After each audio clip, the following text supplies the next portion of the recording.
की आपण ॲक्टर होण्यापेक्षा डिरेक्टर व्हावं, कारण ही एक अशी पोस्ट आहे की ज्याचं सगळेजण ऐकतात. बरोबर. स्क्रिप्ट वाचल्यानंतर ते व्हिज्युअल तुम्हाला पडद्यावर दिसण्याआधी स्वतःच्या मनाच्या पडद्यात दिसलं पाहिजे. आजची जी जनरेशन आहे टेलिव्हिजन करणारी, जी ती फार ह्या गोष्टींचा विचार करत नाहीत. देअर बिटवीन द लाईन्स असतात, कॅरेक्टर्सना मुवमेंट्स द्यायचे असतात. सॉफ्टवेअरमध्ये सगळ्या गोष्टी आहेत. You think of it and it is there in on the button दाबलं की तुम्हाला हवा तो रिझल्ट देता येतो घरचा. त्यावेळचं जे शूट व्हायचं आणि आताचं शूट होते त्यामध्ये काय फरक जाणवतोय? म्हणजे आता तू 2 शॉटचे डिझॉल्व मारायचे, तर तू एक तुझ्या इफेक्टमध्ये जा, तिथनं हवा तो डिझॉल्व सिलेक्ट कर, टाईमलाईनवर आणून पेस्ट केला की झाला डिझॉल्व. महाराष्ट्रामध्ये मराठी सिनेमाला हिंदी सिनेमाचा म्हणजे बॉलिवूडचं सगळ्यात मोठी स्पर्धा होती. थिएटर मिळायचे नाहीत ते. म्हणजे मला माझ्या निष्पाप चा अनुभव आहे. आता तुमची कॉम्पिटिशन एवढी वाढलेली आहे, तुम्हाला OTTची कॉम्पिटिशन आलेली आहे, तुम्हाला आता साऊथच्या सिनेमांची कॉम्पिटिशन आलेली आहे. मी ₹55 खर्च केले म्हणजे किती असं विचारतात. 55 असं सांगावं लागतं. अंडर टेबल व्यवहार होतो, सगळीकडे होतो. दिस इज ओपन सिक्रेट. आणि इतिहास काळापासून आपण बघतोय मराठी माणसांमध्ये एकी नसते.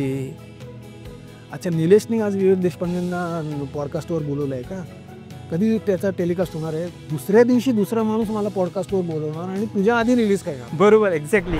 एक तर चांगले मराठी सिनेमे करायचे असतील, सगळ्यात आधी ही अनुदानाची स्कीम बंद करावी, असं तुझ्या या पॉडकास्टच्या मार्फत मी सरकारला माझं सांगणं आहे.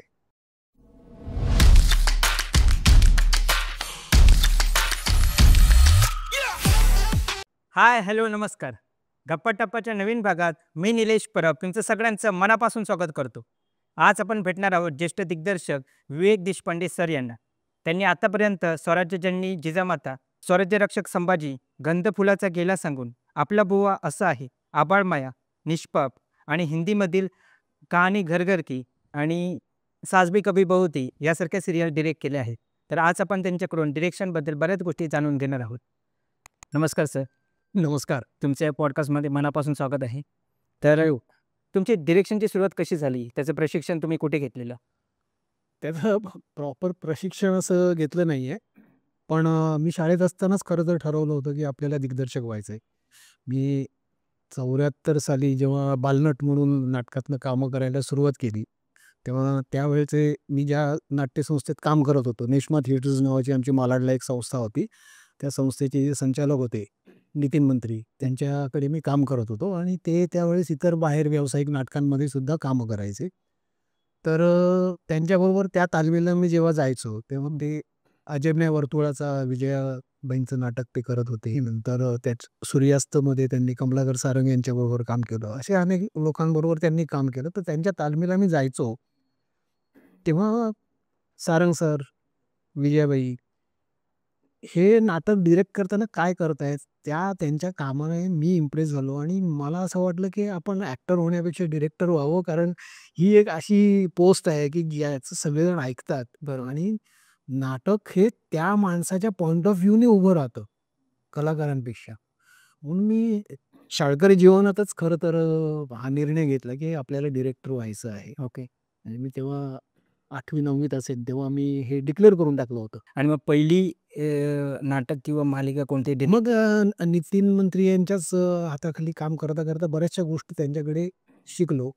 आणि मग माझ्या घरी जेव्हा मी सांगितलं, माझे वडील याच व्यवसायातले असल्यामुळे मला तसा काही अटकाव झाला नाही, पाठिंबाच मिळाला माझ्या या निर्णयाला. अच्छा. आणि त्यांनी सांगितलं, डिरेक्टर व्हायचं असेल तर तू आधी सगळ्या गोष्टी शिकून घे. म्हणजे बॅकस्टेजपासून ते पडदा लावेपर्यंत आणि जाहिराती खांबावर चढून जाहिरातीचे फलक बांधेपर्यंत सगळ्या गोष्टी तुला करता आल्या पाहिजेत. आणि आमच्या संस्थेमध्ये नेशनल थिएटरमध्ये या गोष्टी सगळ्या शिकायला मिळाल्या. म्हणजे इथपर्यंत की सेट उतरल्यानंतर तो बसवरती सेट बांधायचा कसा, जेणेकरून बस बॅलन्स होईल, घाटामध्ये बसचा बॅलन्स जाणार नाही सेटच्या वजनाने, इथपर्यंतच्या सगळ्या गोष्टी मला तिथे शिकायला मिळाल्या. अच्छा. आणि हे करता करताच शेवटी फायनली मला सिनेमाकडे वळायचं होतं. पण नाटक हा बेस पाहिजे म्हणून मग माझ्या वडिलांनी सांगितलं की आता हे झाल्यानंतर तू फिल्म एडिटिंग शिकून घ्यायला पाहिजेस. म्हणून मग 10वीचा पेपर ज्या दिवशी मी दिला, शेवटचा पेपर, त्याच दिवशी संध्याकाळी माझे वडील मला NS वैद्य काका, जे माझ्या वडिलांचे स्नेही होते, आणि दादा कोंडकेंचे एडिटर होते, जब्बार पटेल, कमलाकर तोरणे यांचे सिनेमे ते एडिट करायचे. तर मला त्यांच्याकडे घेऊन गेले आणि त्या दिवसापासून ज्या दिवशी 10वीचा शेवटचा पेपर दिला त्याच दिवशी संध्याकाळी माझी एडिटिंग फिल्म शिकायला सुरुवात झाली. अच्छा. आणि मग ते एडिटिंग किती वर्ष केलं? एडिटिंग मी वैद्य काकांबरोबर 12 वर्ष असिस्टंट म्हणून काम केलं आणि त्या काळामध्ये साधारण 80-90 सिनेमांना मी असिस्टंट एडिटर म्हणून त्यांच्याबरोबर काम केलं. पहिला सिनेमा ॲज अॅन असिस्टंट त्यांनी मला सिंहासनसाठी घेतलं डॉक्टर जब्बार पटेल यांचा. हा पहिला सिनेमा आहे जिथे पडद्यावर माझं नाव असिस्टंट एडिटर म्हणून आलं आणि मग त्याच दरम्यान डॉक्टर जब्बार पटेलांची ओळख झाली.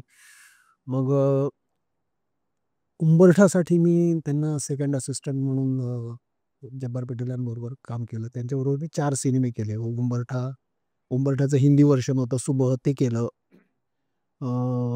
आणि सिंहासनला तर मी एडिटर असिस्टंट एडिटिंग डिपार्टमेंटमध्ये काम करतच होतो आणि मुसाफिर नावाचा एक हिंदी सिनेमा त्यांच्याबरोबर केला. त्यानंतर मग मी स्वतंत्रपणे एडिटिंग करायला लागलो. मी स्वतः 5 सिनेमे एडिट केलेत. एक हिंदी सिनेमा आहे अंतहीन नावाचा, तो मी एडिट केला. मराठी सिनेमा निखारे, पिंजरा प्रीतीचा असे काही सिनेमे मी एडिट केले. आणि मगाशी तू जी नावं घेतलीस त्याच्यामध्ये निष्पाप जे नाव आहे ना, तो सिनेमा आहे, ते सिरियल नाही आहे. Okay, okay. तो माझा पहिला सिनेमा जिथे संकलक आणि दिग्दर्शक असे 2 पोस्ट मी सांभाळल्या होत्या. ओके. असं करून मग मी डिरेक्शनमध्ये आलो. ओके. मग तुम्हाला एडिटिंग केलेल्याचा डिरेक्शनमध्ये कसा फायदा झाला? हा फायदा होत असतो म्हणूनच माझ्या वडिलांनी मला सांगितलं होतं, की तू आधी डिरेक्शनला जाण्यापूर्वी एडिटिंग शिकून घे. अच्छा. कारण सेटवरती तुम्ही जेव्हा शॉर्ट डिव्हिजन करतात, मग ॲक्च्युअली तुमच्या पॉइंट ऑफ व्ह्यू हा एडिटरचा असायला पाहिजे. हे एडिटिंगची जी 12 वर्ष मी त्यांच्याबरोबर काम केलं, त्या 12 वर्षांच्या पिरियडमध्ये हा एक पॉइंट ऑफ व्ह्यू माझा तयार झाला, की स्क्रिप्ट वाचल्यानंतर ते व्हिज्युअल तुम्हाला पडद्यावर दिसण्याआधी स्वतःच्या मनाच्या पडद्यात दिसलं पाहिजे. ओके, बरोबर. की इथे हा क्लोजअपच जाणार आहे, इथे माझी ट्रॉलीज लागणार आहे, इथे लाँग शॉट जाणार आहे, इथे टू शॉट जाणार आहे. हे स्क्रिप्ट वाचत असताना तुम्हाला त्यात व्हिज्युअलाइज झालं पाहिजे. हा सगळ्यात मोठा फायदा मला एडिटिंगचा झाला, की स्क्रिप्ट वाचत असताना माझं ते जवळ एडिटिंग तिथे झालेलं असतं आणि मग मी शॉट पण तेवढेच मोजकेच घेतो. जेव्हा डिरेक्शन करतो तेव्हा मग एडिटरलाही फार काम राहत नाही, त्याला कन्फ्युजन राहत नाही, की मी आता हे लावू का हे लावू, अरे इथे पण घेतलंय, हा शॉट मिड शॉटमध्ये पण आहे, हा OSमध्ये पण आहे, हा क्लोजमध्ये पण आहे, मग यातलं मी वापरू काय, हे कन्फ्युजन माझ्याकडच्या एडिटरला कधीच राहत नाही. कारण जिथे जेवढं लॉंगला पाहिजे तेवढंच लॉंगला असणार, जेवढं टू शॉटला पाहिजे तेवढंच टू शॉटला मिळणार, जिथे क्लोज पाहिजे तिथे त्या 2 वाक्यांचा म्हणजे 2 वाक्यांचाच क्लोज तुला मिळेल. ओके. तर त्याच्यामुळे माझं बेसिक एडिटिंग शूटिंगच्या आधीच झालेलं असतं. अच्छा. शॉर्ट डिव्हिजन करताना. अच्छा. आणि त्यावेळी तुम्ही एडिटिंग करताना कोणते सॉफ्टवेअर्स यूज करायचा? तेव्हा कम्प्युटरच नव्हता, सॉफ्टवेअरचा प्रश्नच नाही आहे आज. अच्छा. आम्ही सगळ्या गोष्टी हाताने करायचो. म्हणजे फिल्म जी आता तुम्ही फिल्म म्हटल्यानंतर ती जी फिल्म दाखवतात, ही फिल्म अशी आम्ही हातात धरून ती कात्रीने कापूनच इथे हे नको, हे नको, हा एवढा पोर्शन काढला आणि हा जोडला. हे सगळं आम्ही मॅन्युअली करायचे. अच्छा. आणि मग तुम्ही पहिली सीरियल कोणती डिरेक्ट केली? पहिली सीरियल मी केली एक आख्यान नावाची सीरियल होती. म्हणजे आत्ताच सगळ्यात गाजलेली मराठी सीरियल जी आई कुठं काय करते, ही जी संपली. त्यातलं आजीचं काम करणारी अर्चना पाटकरी होती. ओके. ती प्रोड्युसर होती. ती माझी पहिली प्रोड्युसर. हं, हं. त्या आख्यानमध्ये छोट्या-छोट्या एक-एक गोष्टींचा एक-एक एपिसोड असायचा. तर त्यातला एक एपिसोड डिरेक्ट करायसाठी त्यांचा जो कॅमेरामन होता चारुदत्त दुखंडे, तो माझा खास मित्र होता. तर त्याने माझं नाव तिथे सजेस्ट केलं होतं आणि मग आख्यानचा एक एपिसोड मी डिरेक्ट केला होता, ज्याच्यात रमेश देव, सुहास जोशी, राजेंद्र चावला आणि राजेंद्र खांडेकर असे 4च आर्टिस्ट होते. आणि तो माझा पहिला टेलिव्हिजनचा एपिसोड झाला होता. पण तो खूप गाजला होता. खूप छान झाला होता तो एपिसोड. चेतन दातारचीच गोष्ट होती ती. अच्छा. आणि तुम्ही पहिली नाटक डिरेक्ट केलीत. त्यानंतर तुम्ही टीव्ही सीरियल्सकडे आला. तुम्हाला नाटकांच्या डिरेक्शनमध्ये आणि टीव्ही सीरियलच्या डिरेक्शनमध्ये काय फरक वाटतोय? नाटक ही लाईव्ह परफॉर्मन्स आहे. टीव्ही सीरियल किंवा सिनेमा हा तुकड्या-तुकड्यात करायचा आहे. पण ते सगळे तुकडे जोडल्यानंतर ते एकसंध तुम्हाला जेव्हा दिसेल तेव्हा ते फायनली काय दिसणार आहे ह्याचा ग्राफ जर तुम्ही आधी ठरवलेला असेल. आजकाल होतं काय की जे लिहून आलेलं आहे ते डायलॉग सगळे शूट करायचे. त्याच्यात आज अनफॉर्च्युनेटली आजची जी जनरेशन आहे टेलिव्हिजन करणारी, जी ती फार ह्या गोष्टींचा विचार करत नाहीत. दर बिटवीन द लाईन्स असतात. कॅरेक्टर्सना मूव्हमेंट्स द्यायचे असतात. तुम्ही थिएटर केलेलं असलं ना, की तुम्हाला कॅरेक्टरच्या मूव्हमेंट्स दिसतात. त्यांना तुम्ही योग्य त्या वाक्याला त्याला समर्पक अशा मूव्हमेंट्स देऊ शकता. त्या कॅरेक्टरना तुम्ही बिझनेस देऊ शकता. तर नाटकाचा उपयोग मी तिथे करतो. सीरियलमध्ये किंवा सिनेमामध्ये काम करताना मी माझ्या कॅरेक्टर्सना काहीतरी बिझनेस देतो. माझे कॅरेक्टर्स असे बसून आत्ता जसे आपण बोलतोय, बरोबर, समोरासमोर बसून तू बोलला, मी बोललो, मी बोललो, तू बोलला, तुझा क्लोज, माझा क्लोज, माझा क्लोज, तुझा क्लोज, एकदा तुझ्यावरून व्हायचं, एकदा माझ्यावरून व्हायचं. सगळे सीन आजकाल टेलिव्हिजनमध्ये असेच बघायला तेच बघा. असे माझ्याकडे तुला कधी बघायला मिळणार नाही. कारण मी ते थोडं नाटक आणि कॅमेरा याचं मिक्सचर करतो. म्हणून माझ्याकडची कॅरेक्टर्स कायम चालत फिरत असतात, काम करत असतात, घरातले त्यांचे रेग्युलर व्यवहार करत असतात आणि जसं आपण नॉर्मली घरात वावरतो तसे वावरताना माझ्याकडे माझ्या सीरियलमधले, माझ्या सिनेमातले कॅरेक्टर्स वावरत असतात, तसंच बोलत असतात.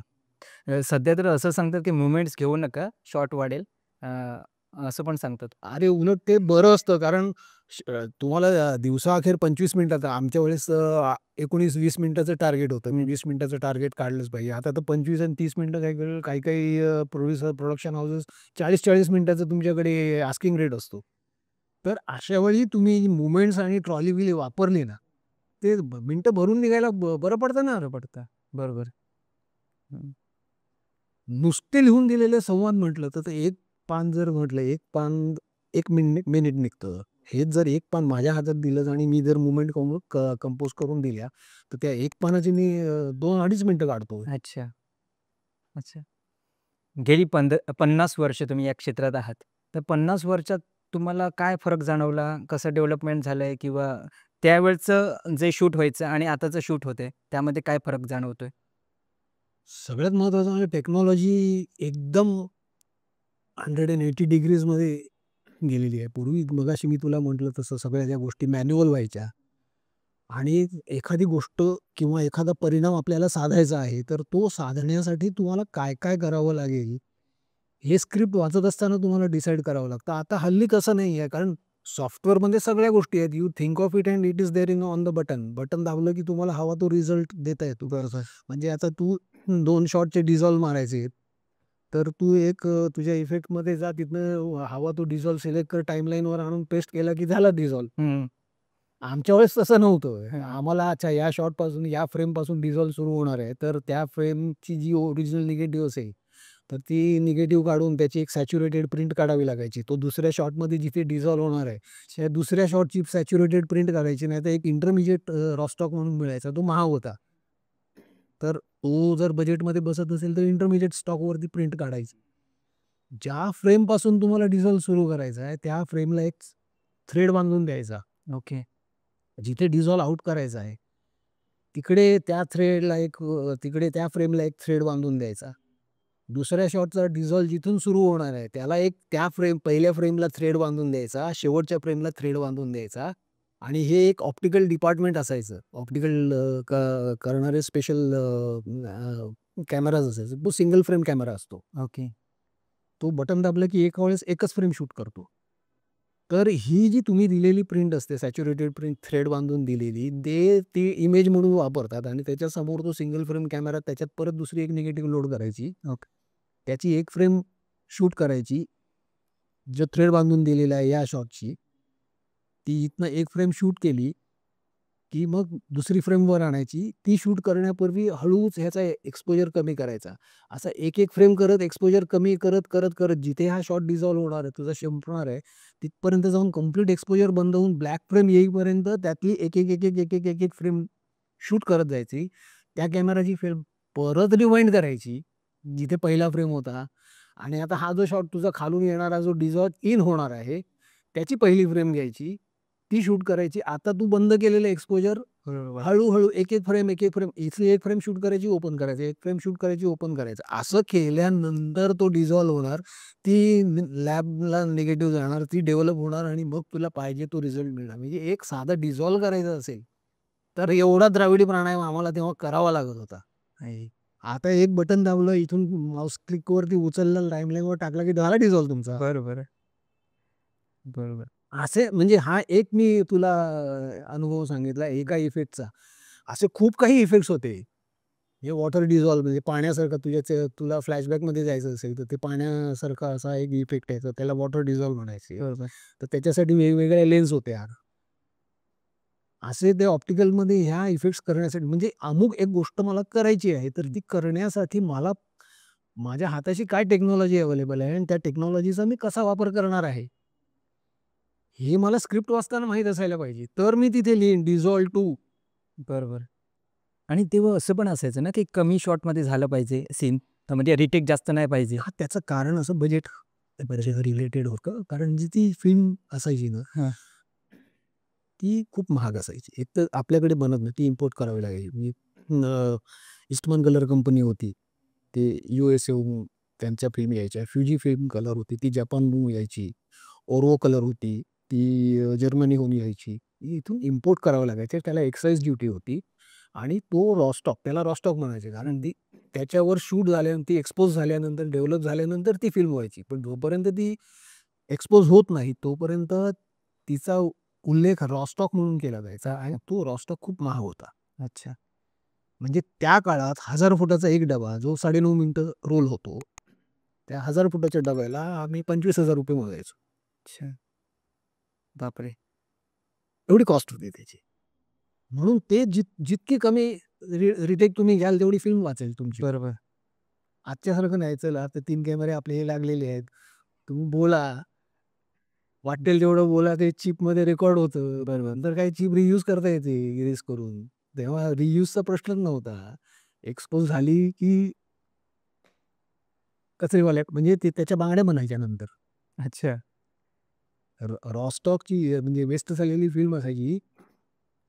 ती विकत घेऊन ती प्रोसेस करायची. कारण त्याच्यामध्ये ती फिल्म धुतल्यानंतर त्याचं जे केमिकल बाहेर निघायचं, ते फिल्टर केल्यानंतर त्यातनं चांदी निघायची. बापरे! अच्छा. फिल्ममध्ये त्याचं जे इमल्शन असतं, ते इमल्शन यूज करण्यासाठी चांदीचाच वापर म्हणजे अगदी पहिला फोटोग्राफ जेव्हा पाहतो चांदीमुळे चांदी उन्हात पडल्यानंतर काळी होते. हा जो चांदीचा गुणधर्म आहे, त्या गुणधर्मावर आधारित सगळी फोटोग्राफी पुढे डेव्हलप झालेली आहे. ओके.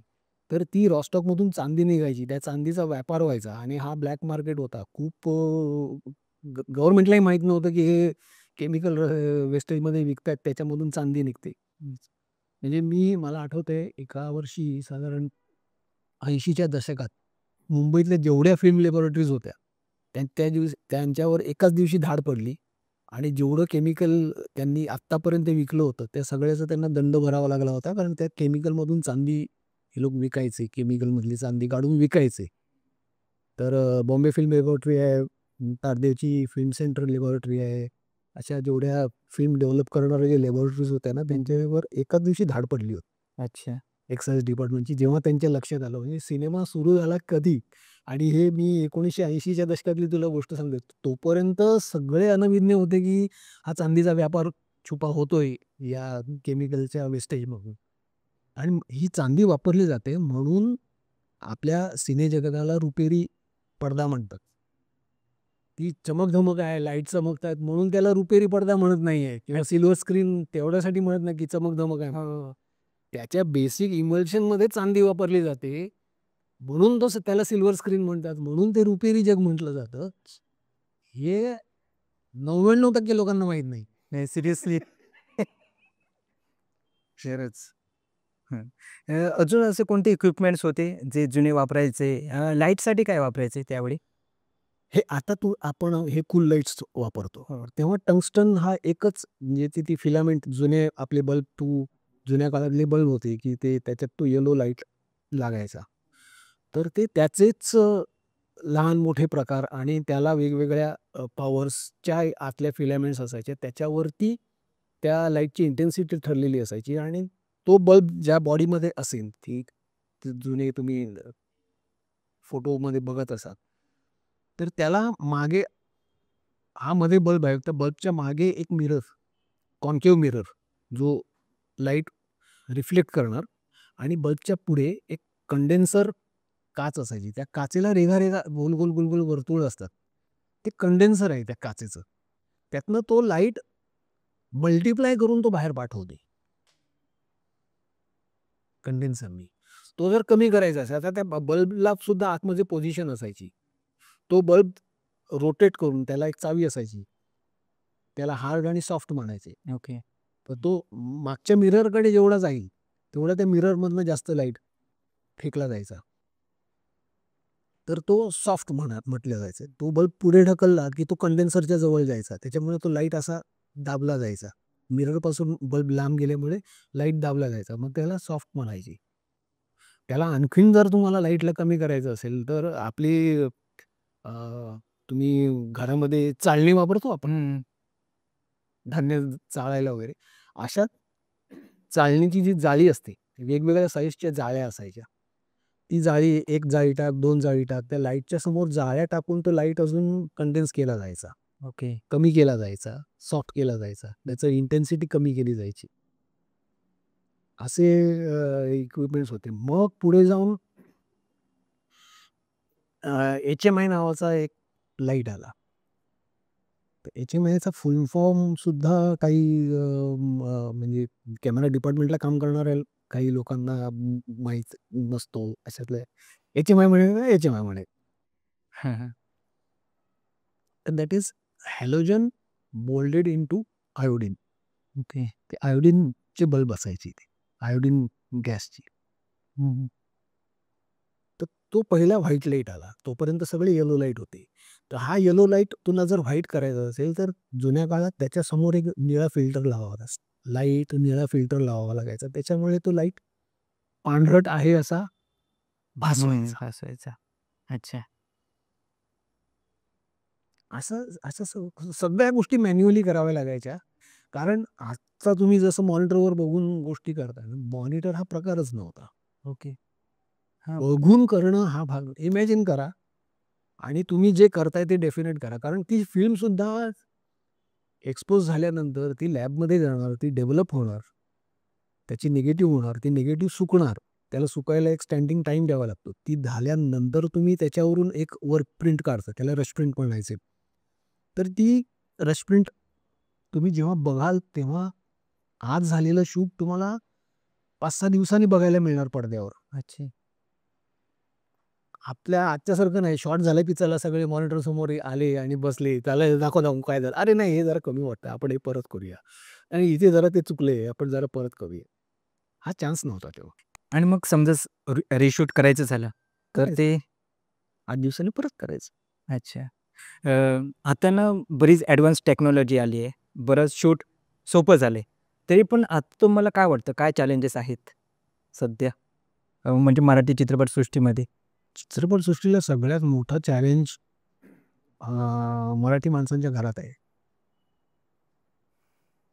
आमची पिढी जी आहे आणि आमच्या नंतरची पिढी ज्यांची आता मुलं आहेत,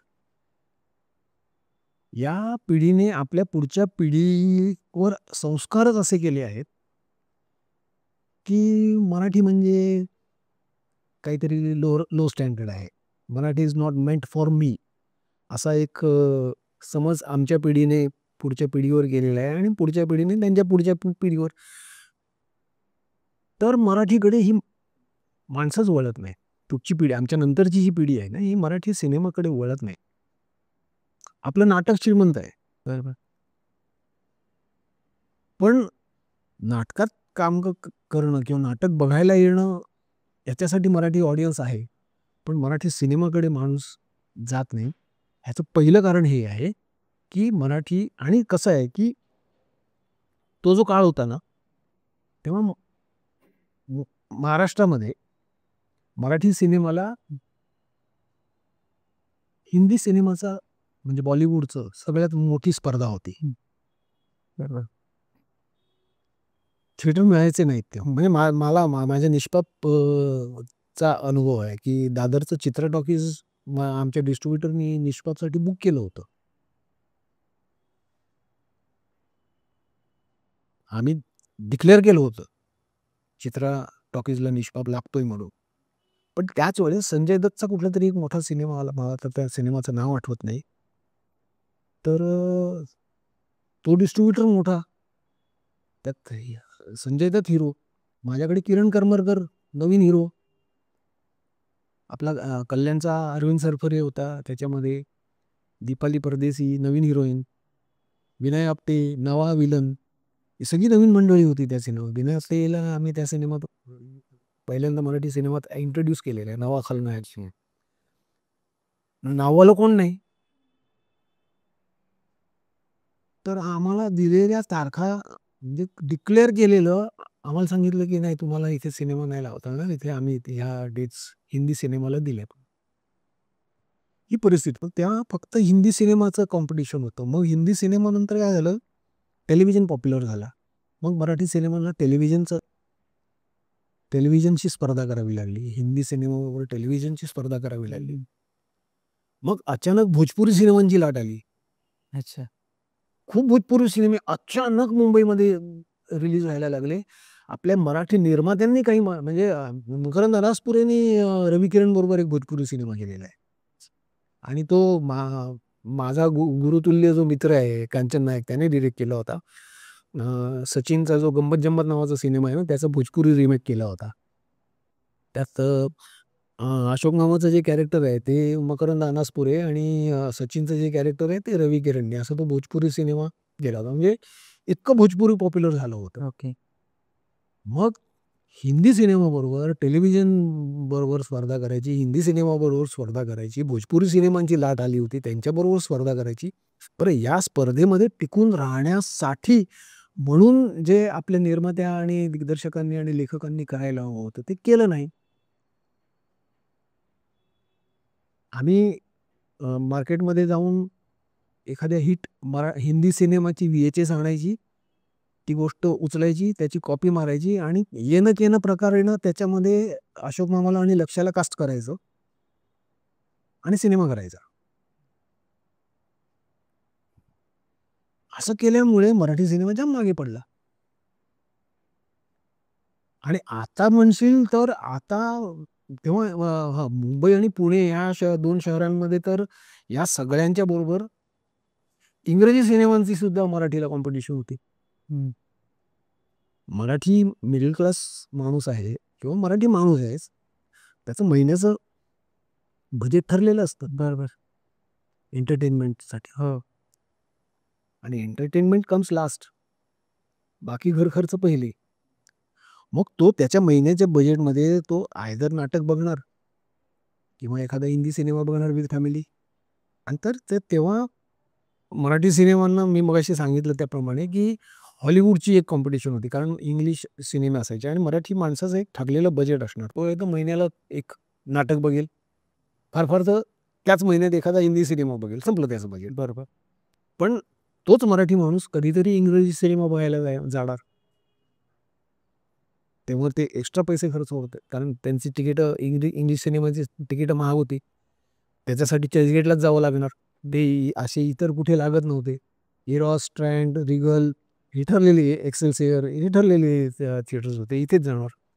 तिथपर्यंत जायचं. म्हणजे तो एक वेळ कन्झ्युम होणार. त्याच्यात त्याचं खाणं-पिणं आणि तो इंग्लिश सिनेमा. तर याच्यामुळे मराठी सिनेमाकडे पण तो काळ असा होता ना, आम्ही जेव्हा मराठी मध्ये काम करायचो ना, वर्षाकाठी 12-15 डोक्यावरून पाणी 20 सिनेमे. पण त्याच्यामध्ये अख्खी मराठी इंडस्ट्री सुखी समाधानी होती. सगळ्यांकडे प्रॉपर काम होतं. आता तुमची कॉम्पिटिशन एवढी वाढलेली आहे. तुम्हाला OTTची कॉम्पिटिशन आलेली आहे. तुम्हाला आता साऊथच्या सिनेमांची कॉम्पिटिशन आलेली आहे. महानाट्यांची कॉम्पिटिशन आहे. महानाट्य पण आजकाल खूप येत आहेत. हो. तर त्याच्यामुळे या सगळ्या कॉम्पिटिशनमध्ये मराठी माणसाचं बजेट एंटरटेन त्याचं महिन्याच्या खर्चातलं एंटरटेनमेंट या सेक्शनसाठी त्याने राखून ठेवलेले पैसे, याच्याशी सगळ्या गोष्टी रिलेटेड आहेत. आणि सगळ्यात महत्त्वाचं म्हणजे त्या पिढीवर मगाशी मी म्हणालो त्याप्रमाणे की पुढची जी पिढी आहे ज्यांना, म्हणजे मी नेहमी हेच उदाहरण देतो, 78 म्हणजे किती, तर त्यांना 78 असं सांगावं लागतं. बरोबर. मी ₹55 खर्च केले म्हणजे किती असं विचारतात, 55 असं सांगावं लागतं. हो. माझं वय 66 आहे असं विचारलं म्हणजे किती, 66 असं सांगावं लागतं. म्हणजे इतकी मराठीची फारकत आहे. मराठी नाही कोणी मराठी घरात सुद्धा मराठी बोलत नाहीये. हो, ते आहे. महाराष्ट्रीयन घरामध्ये सुद्धा मराठी बोललं जात नाही. तर मग ही माणसं तुमचा मराठी सिनेमा बघायला येईल अशी तुम्ही अपेक्षाच का करता? सुरुवात तिथे करा ना. नुसतं Facebookमध्ये मराठी ऑडियन्सला आणि तेव्हा अमुक हे झालं, तेव्हा मराठी ऑडियन्स कुठे झोपला होता आणि हे झालं, तेव्हा मराठी ऑडियन्स कुठे झोपला होता. असं Facebookवर कमेंट तुम्ही घरात तुमच्या मुलाला मराठी बोलायला कंपल्सन करता का? तुम्ही तुमच्या घरात तुमच्या मुलाशी मराठीमध्ये प्रॉपर बोलत असाल तर तुम्हाला ते कमेंट्स करायचा अधिकार आहे ना. बरोबर. आणि दुसरी सगळ्यात महत्त्वाची गोष्ट आपल्या गव्हर्नमेंटची चुकलेली आहे, ती म्हणजे पूर्वीची जी टॅक्स रिफंडची जी स्कीम होती ती बंद करून आता मराठी सिनेमांना 40 लाखाचं अनुदान देण्याचं जे सुरू केलेलं आहे. बरोबर. हे मला वाटतं युतीच्या राज्यामध्ये हा निर्णय घेण्यात आला.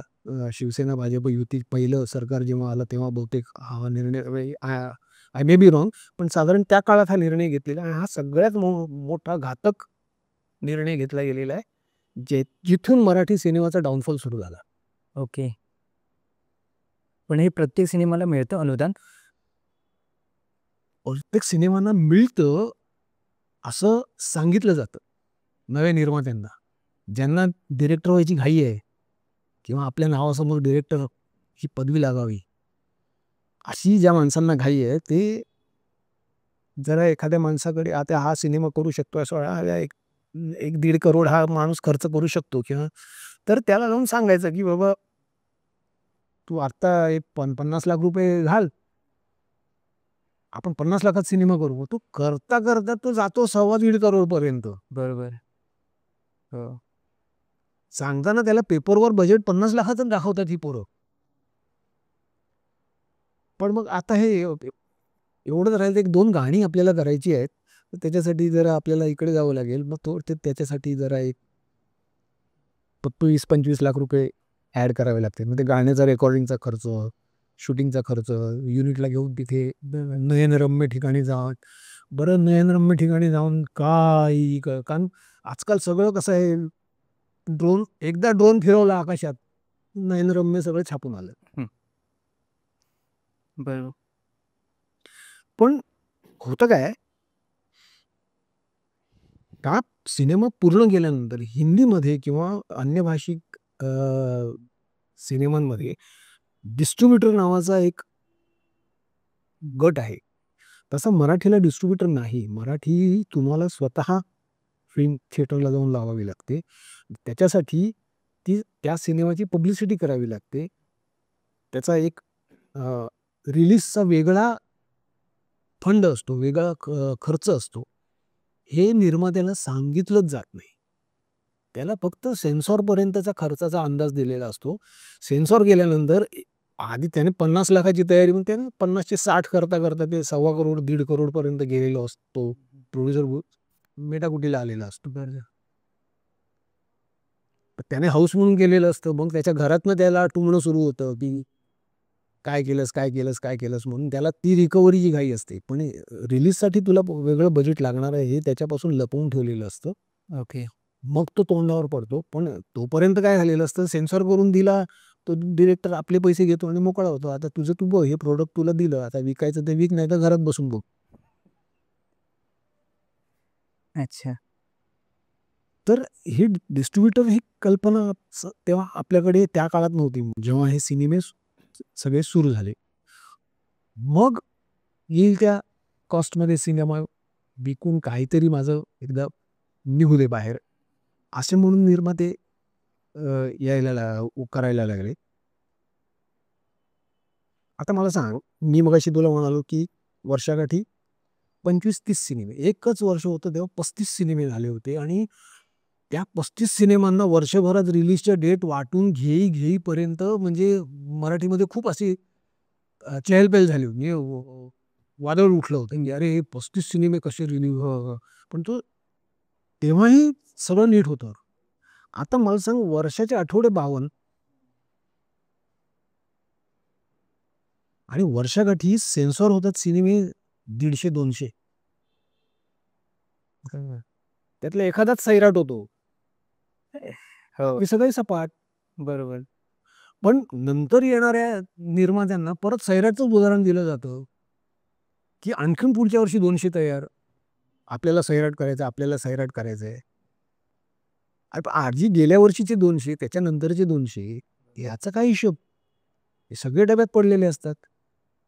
बरोबर. आणि त्यांना सांगताना असं गव्हर्नमेंटचे तुला 40 लाख मिळणार आहेत, तू अमुक एक चॅनलला सॅटेलाइट राईट विकले की तिथून एक 25-30 लाख मिळतील.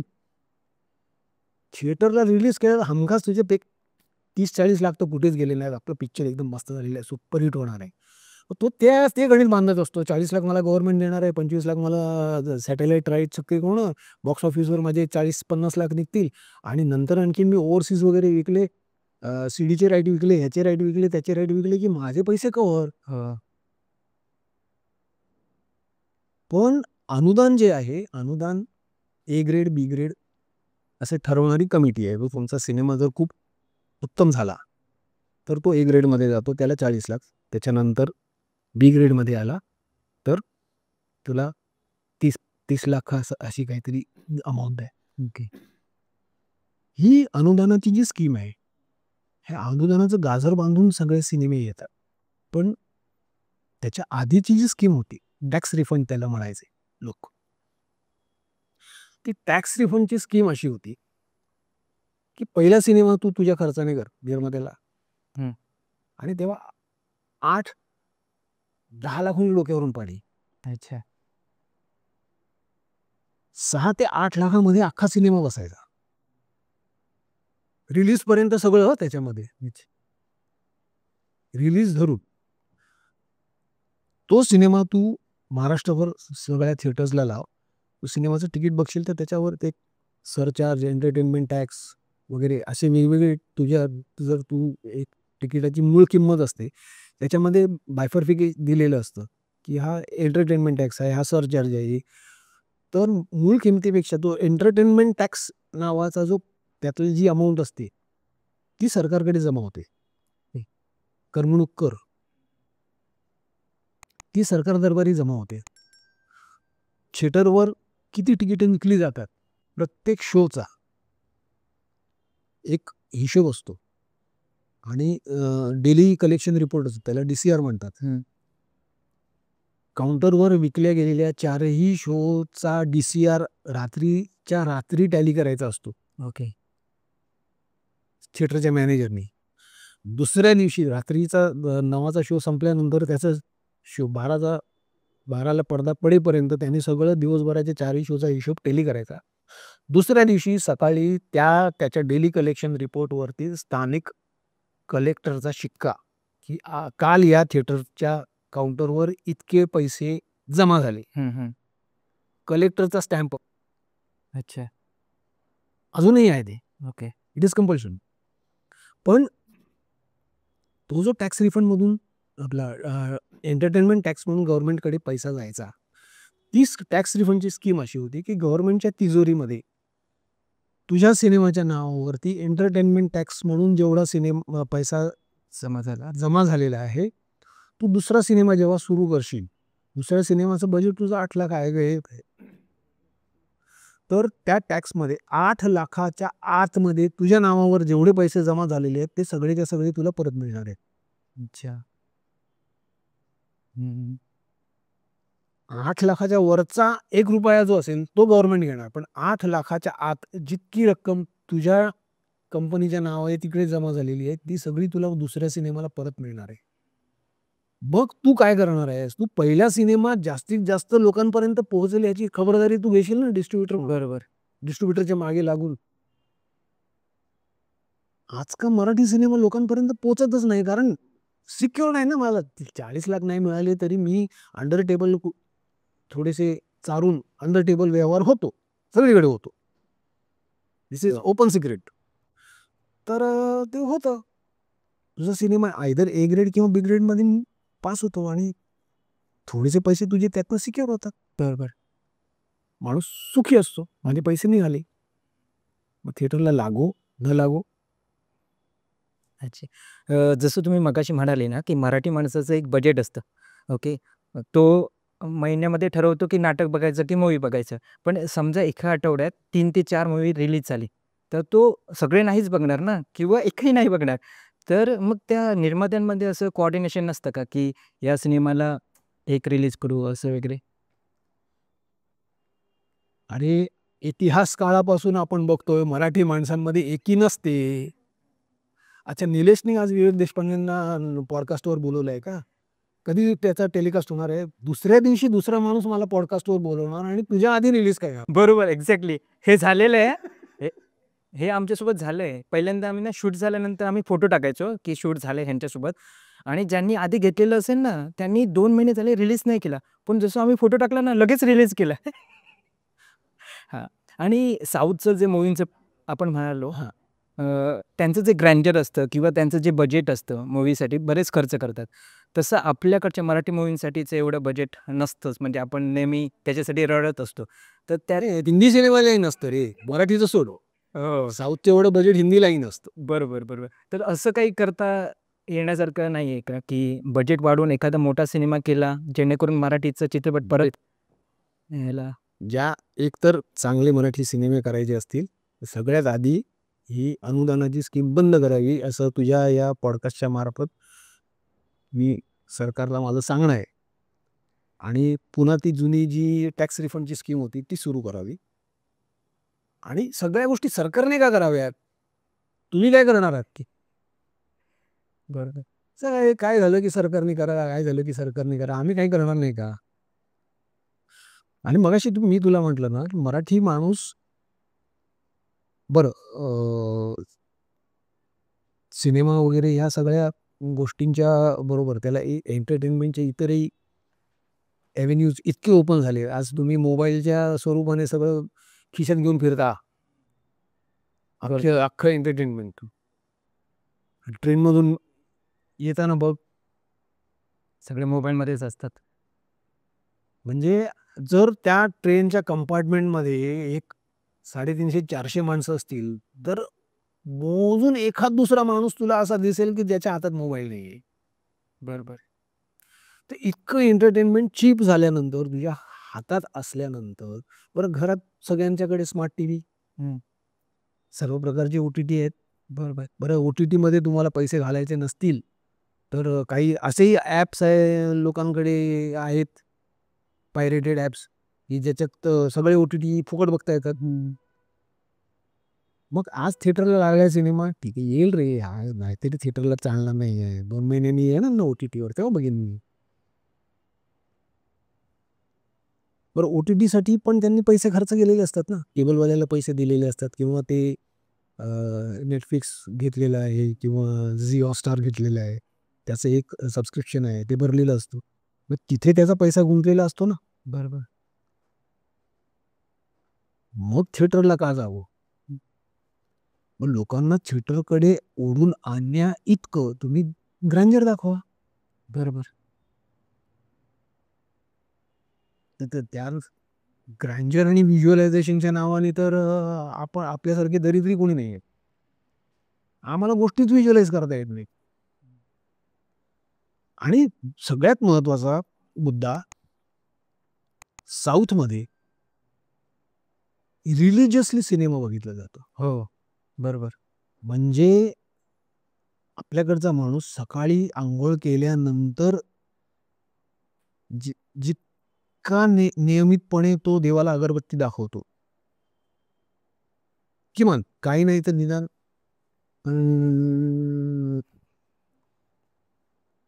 तितक्या रिलिजियसली साऊथचा प्रत्येक माणूस रोज संध्याकाळी एक सिनेमा बघायचा, हा त्याचा नियम असतो. मजूर असू दे, त्याला मिळालेल्या मजुरीतले अमुक एक अमाऊंट सिनेमा बघून मगच तो घरी जाणार. तिथले स्टार आहेत. त्यांना ते देव म्हणतात. का मानतात? कारण ते फक्त थिएटरमध्ये गेल्यानंतरच त्यांना दिसणार आहेत. बरोबर. ते तुमच्या घरातल्या टीव्हीवर नाही दिसत. ते तुमच्या मोबाईलमध्ये नाही दिसत. जाहिराती पण निवडक जाहिराती करतात तिथले स्टार. सगळ्या जाहिराती करत नाही. आपल्याकडे सगळ्या प्रकारच्या जाहिराती करणारा एकच अमिताभ बच्चन. तो चॉकलेट पासून रॉकेट पर्यंत काही कशाची जाहिरात करू शकतो. पण ते एक्सेप्शनल केस आहे. पण स्टील ही इज एक्सक्लुझिव्ह. त्यांचे सिनेमा बघायला माणसाला थिएटरला जावंसं वाटतं. हो. पण माझ्या मराठी स्टार मधला असा एक दाखव ना. म्हणजे आत्ताच्या पिढीतले नाही, आमच्या आधीच्या पिढीतले ही प्रिसाइजली एक दादा कोंडके सोडले, निळू फुले सोडले, की अरे यांचा सिनेमा थिएटरला जाऊन बघायलाच पाहिजे, असे नाही आहेत कोण. सध्या अंकुश चौधरी ते फक्त मूवीज करतात ना, म्हणजे ते नसतं सिरियल्समध्ये वगैरे. बाकी असं कोण दिसत नाही की एक्सक्लुझिव्ह कोणी आहे. नाही, सगळ्यांना सगळंच करायचंय. बरं, नाटक आणि सिनेमा करा ना. नाटक ही वेगळी कला आहे, सिनेमा ही वेगळी कला आहे. पण डेली सोपला तू रोज संध्याकाळी जर माझ्या घरात दिसणार आहेस, तर तुझा सिनेमा बघायला मी थिएटरला का येऊ? खरं तर सरांकडून ऐकण्यासारखं बरंच काही आहे. तर आता आपण एक ब्रेक घेतोय. पुढच्या एपिसोडमध्ये बघणारच आहोत.